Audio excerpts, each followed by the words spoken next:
It started as a night out with friends. Well, I woke up and I did not feel good. Couldn't find my clothes, didn't know where I was. Took some clothes and left, and feeling that bad and that dehydrated that day, I knew it was more than just a regular hangover. There was a stranger beside me when I woke up, so I figured he was the only one that had anything to do with it. Kelsey left a party with someone she thought was her friend and 4 other strangers. It was somebody that's been to my mom's house, was good friends with my brother, went to church with us when we were younger, and I knew he would never let anything bad happen to me.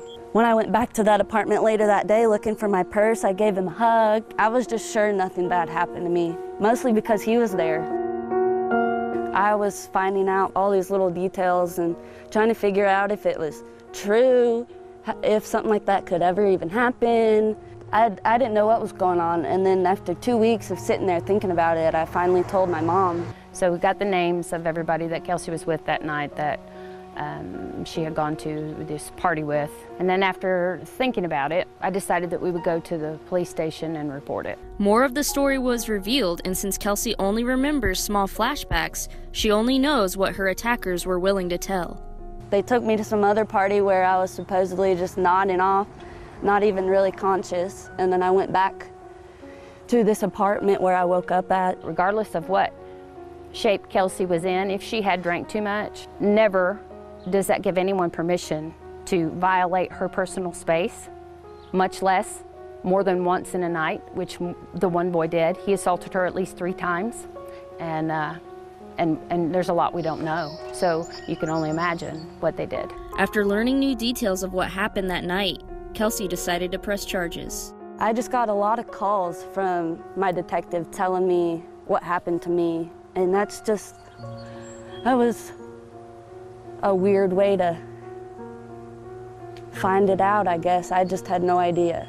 The detective never suggested that Kelsey have any kind of blood work done, or he named a couple different kind of drugs that would stay in your system for a while, but he never suggested that she get tested for those drugs. Investigators told Kelsey had she been more afraid, her case might have been prosecuted. And I just don't even know what part of the case he's talking about, not being afraid enough, because when I woke up in a strange apartment, I was terrified. When I got home, I was still terrified. When I found out all these little details, I was terrified. When I went to the hospital to see if I had any STDs or was pregnant or anything like that, I was terrified. When I went to the police, I was terrified. I was terrified to tell anybody. I just don't understand how I could have been any more afraid. One of the boys went to court through his school and had a hearing, and they decided to expel him from school. The other individual is still attending that university. The 2 boys that didn't have to speak to the cops have never had to do anything, and then the other boy is from out of town, and he talked to the cops one time, and none of them are going to have to face criminal charges or anything like that.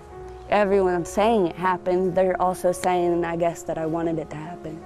Not knowing what else to do, Kelsey started writing. So I'm kind of just putting out my anger and my story, and basically how I was feeling, how low I felt. I don't think I'll ever feel the way I did in those poems ever again. I'm kind of glad I got it all written down for other people to look at and see what they did to me that night. I didn't want people picturing that in their head.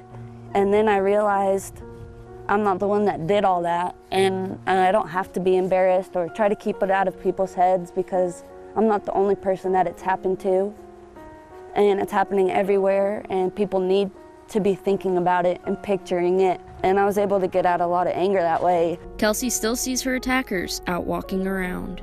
I like being able to call them out when I see them, but I don't like seeing them.